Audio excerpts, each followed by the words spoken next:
Ресейдің Украинаға басып кіргеніне біршама күндер өтті. Украина-Ресей соғысы қалай болып жатыр? Украина-Ресей соғысы Қазақстанға қалай әсер етіп жатыр?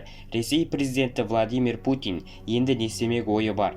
Ресей әскерлері Украина дүкендерін тонап жатқаны рас па? Украин жағдайы енді не болмақ? Және де тағы басқа мәліметтерді айтатын боламыз.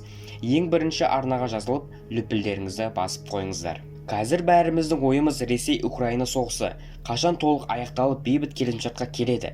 Көптеген мемлекеттер Украинаға қол ұшын беріп көмектесіп жатыр. Соның ішінде ақш ерекше көмек көрсетті. $175 миллион әскери көмек, 15 ұшақ және де $200 миллион көлеміндегі көмектің бұл бөлігі оқ-дәрілер мен зарядтарға арналған болатын. 80 тонна оқ-дәрі жеткізген және де Ресейге санкция болған. Көптеген елдер Ресейге санкция жарияласа да, әлі күнге дейін Владимир Путин соған қарамастан соғысын жалғастырып, Киев тағы да басқа қалаларды бомбалауда. Ал егерде Ресей президенті Путин ашуға мініп, қызыл кнопканы басса, бүкіл әлем жермен-жексен болып, Украина толығымен құрып кетеді. Ал Путинге бұл керек емес. Украинаны өзіне қосып алғысы келеді. Бірақ Украинада не болып жатқанын түсінуіміз керек. Ашығын айтқанда, Ресей дүниежүзілік картада қала ма, жоқ па, оны осы Украинада шешпекші. Ресейдің бар болуы мен жоқ болуы Қазақстанның болашағына аса зор әсер етеді.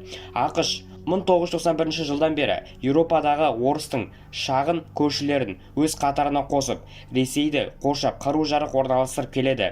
Путин Украина мен Беларусьті НАТОға беріп қойса, Ресей қалған барлық артықшылығынан айырылып, ақштан жеңіледі. Міне сол үшін Путин Украина мен Беларусьті өзіне қаратып алғысы келеді. Ал Путин жеңілсе, Ресей 1990 жылғы хаосқа қайта оралып, бас аяқсыз ыдырап, жерін шетелдіктер бөліп ала бастайды.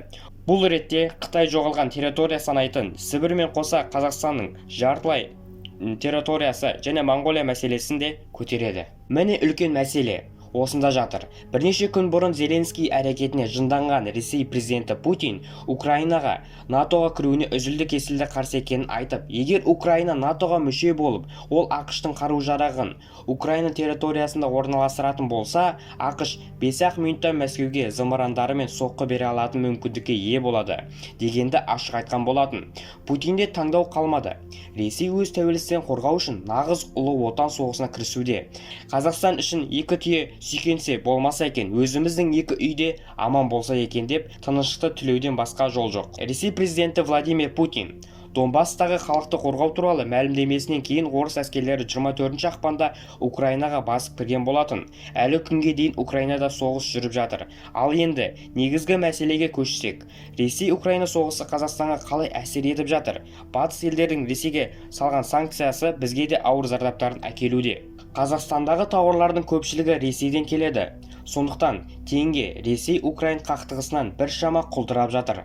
Қазіргі Қазақстанда орталық Азия елдерінде қаржылық саяси экономикасын тұрақтауға үшін Ресейге қарайлап отырған экономика құрылысын өзгертуді ойлау керек. Ресей қорғаныс министрлігі Украинаның кемінде 2 қаласында, Мариуполь мен және Волновахада бейбіт тұрғындар гуманитарлық дәліз арқылы қаладан шығу үшін атысты ішінара тоқтату туралы бұйрық шығарды. Қазіргі кезде Украин жеріндегі 1.200.000 адамдар Киевтен басқа қалаға емес, басқа елге қоныс аударды. Украина мен халықаралық ұйымдардың Ресейді әскери қылмыс жасады деп айыптауы және бейбіт тұрғындарға шабуылы жайлы ақпараттар кейінгі күндері үдеген. Себебі Украинада тұрғын үйлер мен азаматтық нысандардың қирағаны жөнінде суреттер өте көп болады.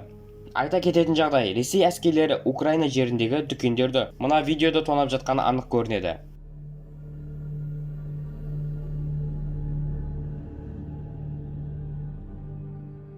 Украин халықтарының 80% өз елін тастамай, халқына дейін өжеттілікпен соғысамыз деген.